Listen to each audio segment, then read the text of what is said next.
Hello, and welcome to Breathe California, the Bay Area's Environmental Affairs. My name is Julia Barba, Health Programs Coordinator at Breathe California, and we are here to host another show of environmental affairs. Since our inception over 100 years ago, we have served hundreds of thousands of individuals in Santa Clara County, San Benito County, and Alameda County. Some of our 4 pillar programs are Sleep Safe, Sleep Apnea Program, Tobacco Prevention, Education and Advocacy, Asthma Prevention, Education and Advocacy, as well as Environmental Stewardship. We are also lucky, and I'm happy to announce that coming up on April 22nd, we have received sponsorship from Rebuilding Together. So on that day, volunteers are going to come to Breathe California and help us restore our building. We're going to have new paint, new carpeting, new electrical wires, so we are really appreciative of this opportunity, especially with the nonprofit as ours. This is definitely going to go and help us to serve the communities that we do with our programs. So today I have with our guests, we have Ethan, Michelle, and Sarah Lena, and they are from Santa Clara University, and would like to allow you guys to introduce yourselves real quick, information Sure. that you'd like to share. Hi, I'm Michelle Lamb. I'm a senior at Santa Clara University, and I'm an environmental science student. Wonderful, thank you. And I am Ethan Hayden, and I'm also a senior and environmental science student. And I'm Saralina Berry, and I'm also a senior and an environmental studies and political science student. Okay, awesome. And so how did you guys get interested in environmental studies? What brought you to go into that major? I think that environmental studies is a pretty relevant field for our future and for future generations, and I think it's good to contribute to the future and to the safety and health of our atmosphere as well as the public. Yeah. Definitely. I think for me, it's always been, I love the outdoors and I love protecting our natural areas, so it's kind of what got me into it. Wonderful. And for me, I've always been really interested in the public policy side of things, and the government needs to be more involved in protecting our environment for sure. So that's kind of what has gotten me interested in studying environmental studies. And I can kind of see how, I know you mentioned you're also doing public policy, so that's kind of that intersection there. Exactly. Yeah, okay. And so today on our show, you guys are going to share about a senior capstone project, is that correct? Can you talk more about what this project is? What is a senior capstone project? And is it for a particular name of a class or type of class? Sure. So every environmental studies or science major at Santa Clara University has to complete their final senior project. So we're all in a class called Senior Capstone, and we have an advisor, and then we're also working with a client, which is the Center for Environmental Health. And so we developed this project, and we have to research it and come up with a whole project within 10 weeks. And so we're currently on the back end of that, and we need to finish it and pass it in order to graduate. Okay. And what is the Center for Environmental, you said Affairs? Health. Oh, Center for Environmental Yes. Health. What is that? They're a nonprofit based in Oakland, I believe, and they work on a lot of environmental law issues, and they were involved in leaded aviation fuel a couple of years ago, raising awareness, and they filed a couple of lawsuits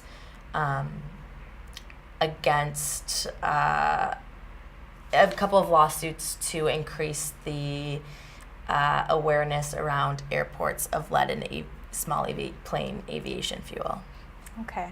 Okay, so we're going to dig deeper into leaded aviation fuel and talk a little bit more about the Capstone project. We're going to go to a commercial break, and hope you stay tuned and join us in a few minutes. My name is Renee Montez. I've been using the CPAP machine, I would guess 10 years.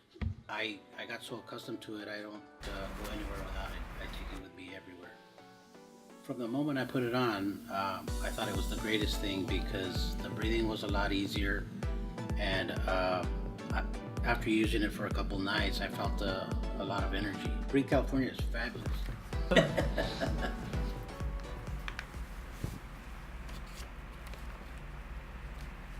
Hi, Hi, welcome back. My name is Julia Barba, host today, and I'm here joined with students from Santa Clara University to share about their Capstone project. And so we were talking about leaded aviation fuels. Can you guys tell me a little bit more about that? And then also, why is this an important issue? Yeah, so leaded aviation fuel is basically used in propeller and small airplanes and helicopters, and it's basically being used to prevent engine knock. So one of the biggest issues with lead is that it's a persistent pollutant. So it bioaccumulates in our ecosystem and atmospheres, and it doesn't break down. So the only way to really mitigate the effects of lead is to reduce or to eliminate lead pollution entirely. And then also it affects the brain and the human nervous system. So this is really important for developing brains and nervous systems, which are very important for children.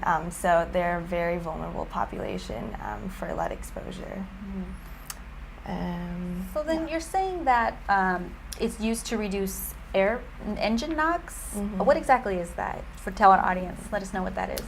Yeah, so tetraethyl lead is the chemical that they put into leaded fuel, and it has the effect of raising the octane number of the fuel, which is a measurement of how smoothly it burns and its resistance to pre-ignition and knock, which are when the fuel combusts in the engine before it's supposed to, which in the air can cause a really big issue because you can't really pull over to the side of the road when you're in the air. So then when they're using leaded fuel, is that at a benefit for these planes or not at a benefit? So I'm assuming that it's a benefit for the planes but bad for the environment is what we're seeing. That's correct. That's correct. Yes. Okay. And so you said that it goes into the air, lead does, and that it affects a population. So is that just from the air pollution in the air? Yeah, so the lead comes out of the burning of the fuels from the airplanes and the small airplanes. And basically it can settle onto the ground too and get into our water sources and into the soil.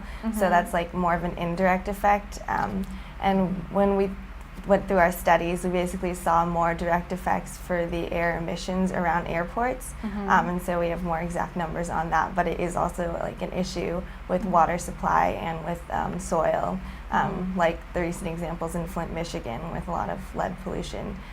We're not saying that that's exactly tied to pollution from these planes, but it's an issue that the public is very concerned about, I believe. Let's kind of give an example how this lead can penetrate into other areas of our life. Yeah. Okay, so as you guys are completing your senior capstone project and you're teaming up with the different organizations, you've found some unsettling information from your research. What is your research? How did you guys come about it, and what got you into it to finding this, and what did you discover? Yep. So what we did is we interviewed different stakeholders who have been involved in selling and distributing unleaded aviation fuel, as well as airport managers who currently use leaded aviation fuel. So we got different perspective from stakeholders, and what we found right now is that there currently is only one type of unleaded fuel that's on the market, and it's UL94, and there's only one airport in California that actually sells it, but it's a very limited supply, and it's a boutique fuel, so not many pilots actually use unleaded fuel. The vast majority use leaded. And so that's what we found, and we also found some research from the EPA, and in the United States, over 50% of lead in the atmosphere comes from these leaded aviation fuel from these small propeller planes, and it's over 80% in the state of California. So that's a really high number. 50%. Yes. Yeah, that's really high. So it accounts for the majority of lead in our atmosphere. So our project really was asking what were the barriers to adopting unleaded aviation fuel, what's preventing that switch from leaded to unleaded. And so there was a lot of barriers. What we found was a price issue. Right now, the UL 94 that I talked about, that's currently the only one on the market, is made and produced by Swift Fuels, which is located in West Lafayette, Indiana. So transporting it from Indiana to California is definitely a price concern. And also there's storage issues. Airports around the area don't have the storage infrastructure to store large quantities of this fuel, which increases transport, which increases the price. So we found if we were able to bring the price down of UL 94, maybe there would be more of a demand for it. There's also an initiative that I think Ethan will talk more about to get a drop-in alternative for all airplanes could use unleaded fuel. Yeah. And before we definitely want to hear more information about this. So we're saying that this fuel is used more for smaller planes or pellet planes, not for the Boeing planes that we see. Those. So those are using unleaded fuels. Yes. So this small amount of small planes are producing this much lead pollution. Wow, interesting. Okay, so you're going to expand a little more moving forward about if the price dropped, that it would accrue a higher demand. Right. So obviously, demand drives the market. So if you can bring that price down, it's going to get a lot of people to adopt it. But right now, the main issue is that this UL 94 unleaded fuel isn't high enough octane to use in every plane. So there are other fuels being developed. There is a government, FAA, and industry collaboration, which is called the Propeller Aviation Fuels Initiative, or PAFI. And it is going to hopefully certify a replacement fuel by the end of 2018. They started in 2014. And currently they have it narrowed down to 2 fuels that they're testing on the ground in different engines and planes. So hopefully by the end of 2018 they'll be able to approve that fuel. Okay. So we have some time before something like this might even be able to be approved and then start to be used more on a large scale. So this is, as you guys are saying, a concern. What are some of the concerns for human issues that humans have exposures to lead? And wasn't lead banned in fuel production previously? And how is that raising concerns? So lead was banned with the Clean Air Act in other fuels, but there was an exception made for these smaller propeller planes to have the lead in their fuels. But the lead was banned in the first place because it is such a persistent pollutant and it's so harmful to human health. Like I mentioned earlier, it's very bad for your nervous system and your cognitive functions. So what they've found in children with these developing systems is that they could have severe cognitive impairments, reduced IQ, hypertension, hyperactivity, stuff like that. And it's also seen in adults as well. It's just not as severe of an impact because they've already had their nervous system developed and stuff. So those are the main things I'd say. Yeah. Okay. Well, we're going to dig deeper into this conversation, and we're going to take a quick commercial break, and then we'll be back and talking more about this issue.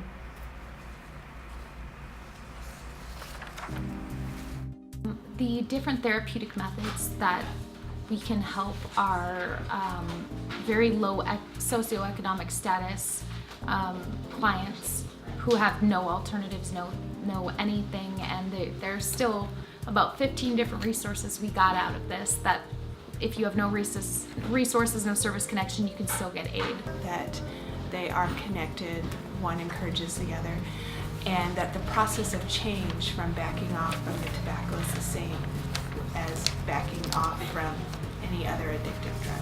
Everyone can benefit from this training that we just were offered today. I would not take it back. Hi, and welcome back to Environmental Affairs with Breathe California, the Bay Area. So we're continuing our conversation about leaded aviation fuels, and we just heard some more information about how it can affect humans, especially vulnerable to children's growing minds, their cognitive system, their nervous system, and what folks are most at risk for being exposed to this kind of lead hazards? And I know you guys have some information that you're going to share on a poster that you guys have developed. Is that correct? Yes, Yes. that's correct. Yeah. And this Yeah. is local data, or? Yes, it is local data. So what we basically found are that looking at the children near airports, a study was conducted that showed people living within 1 kilometer of airports, specifically children, have higher blood lead levels compared to those farther out from the airports. So this is really big.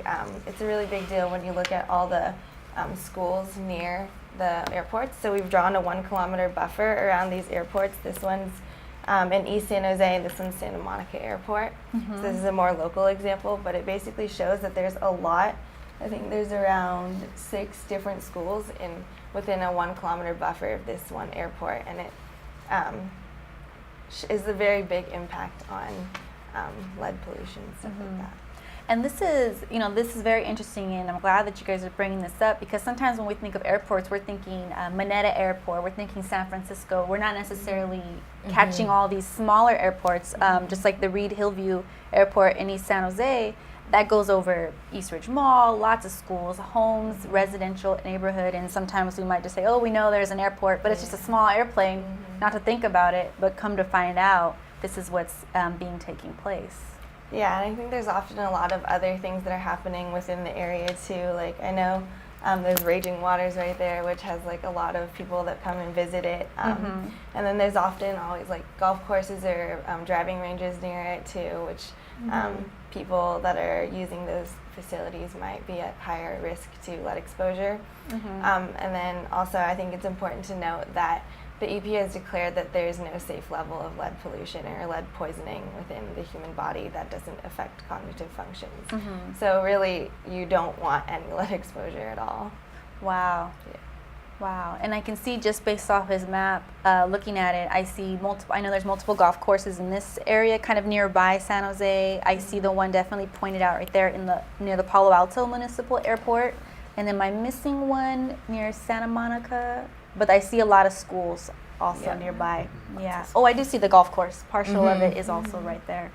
Yes. A lot of high-density housing around them as well. Yeah. And areas around airports tend to be lower income, so it's also, an environmental justice issue. Yeah. Yeah, definitely. Okay. And I see that you have information here that's showing, what can I do? And I know definitely, like you said, this is an environmental justice issue. And what can people do to impact environmental justice, to make it more equitable, or to be involved in this kind of issue to reduce this amount of lead? I think the biggest thing, especially revolving around this issue, is to raise an awareness. We found when talking to our peers and even when interviewing different stakeholders that many people don't know that it's these small aviation planes that cause over 50% of lead in the atmosphere. That's just a fact that many people don't know. And I even talked to a couple of student pilots, and they didn't realize like how big of a risk the fuel was when they were flying these little planes. So raising awareness is definitely a big issue. And if you are part of a parent board that's in a school that's close to an airport, definitely go to your local municipal airport and ask them if they've thought about carrying unleaded fuel, the UL 94 that's on the market. And then when the drop-in unleaded 100 octane fuel is approved by the FAA and the EPA, then definitely push your local government officials and leadership at those local small airports to carry unleaded, because if the demand is there, then they will carry it. But we need to show that this is something the community wants and needs. So definitely raising awareness, encouraging individuals to speak up against the issue. Have you guys, do you know of any kind of educational awareness campaigns or information that are taking place, even if it's not locally, things that you've heard across the state or in other countries or whatnot? And do you feel like that also needs to take a whole new wave and take effect across the U.S., across the board? Does that make Yeah. sense what I'm at? Yeah. Yeah. We have seen Mhm. there are multiple groups that try Mhm. to put the information out, but I think on a large scale, Mhm. people generally aren't aware. So Mhm. most of the people that we've talked to, and even people in our class and teachers, just don't know about the issue. And I know you mentioned even pilots don't know. And Mhm. so are they also, they're in the plane, of course they're kind of, they're going to be near the emissions, but just, I guess this is me understanding the issue, being near the fuel or being near it, is that if they touch it, I mean obviously you're not supposed to touch it, just being around it with the Mhm. odor, does that also contribute to the lead and Yeah, into their body? And pilots are for sure at a higher risk because they're just around it more often. So, and these small propeller planes that use leaded aviation fuel are the ones that are used in flight schools. So if you're a younger individual, you can start flying when you're 13, 14 years old. wow. So that puts younger individuals who are learning how to fly at a higher risk of lead exposure, for sure. Okay. And so, in your opinion, what steps need to take place? I know you mentioned some information already, but what can be kind of good steps to take place moving forward to reduce this hazard? Yeah, so I think on a broad scale, the fuel needs to be approved, and it would be great if the EPA would set regulations that say once it is approved, it needs to be implemented. But on a smaller, more local scale, I think that a lot of it comes down to local governments incentivizing, so getting the price down, helping local fuel distributors with their infrastructure to get this storage in place, and then really just pushing the fuel to get implemented into the airports and making sure that the PAFI timeline stays by the end of 2018. Yeah. Okay. And I know you mentioned things that kind of need to take place maybe with institutions or with levels, and what can our audience do? Maybe if they do live in the area, what if they don't live in those areas that are affected to them? What can they do to be involved? Can they contact you guys? Is there information they can access via the web or other ways to get involved? So if you want to learn more about the issue, I would definitely say go to the EPA's website, EPA and FAA, the PAFI website online. There's a lot of good information on what the federal government is trying to do to get unleaded aviation approved. And from a local level, like I said, just calling your local municipal airports and demanding that you want to see unleaded fuel in place at this airport, as it's a health risk to the community and my children. So just really pushing that the demand is there. Yeah. And I think people can also get more information on the website for the Center for Environmental Health. I know they had done some work in the past with this issue, so they do have some information on that. And hopefully once we turn in our project and our results and findings, they're able to kind of use that information and really boost up their awareness campaigns for that. Yeah. Okay. And what is next? I know you said you're almost towards the end of this project. You found this information, you found this data. What's kind of the next steps that you're doing to wrap up the capstone, or what are you looking forward to complete in the next couple weeks? Because I know it's almost this time, right? Yeah. Or what's missing things that you still need to find or dig deeper into?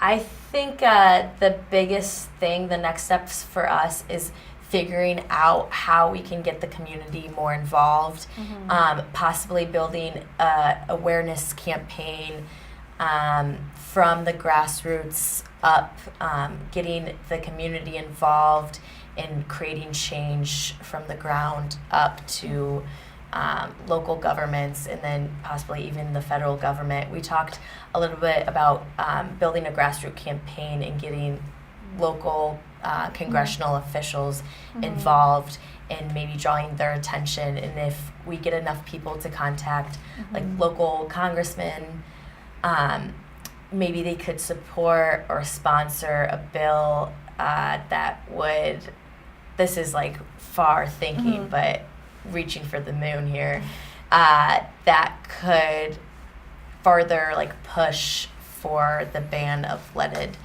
aviation fuel and like roll out a complete phase out of lead.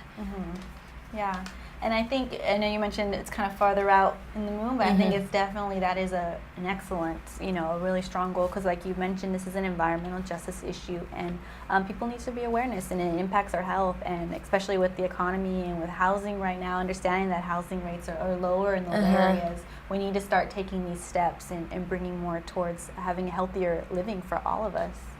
Yeah.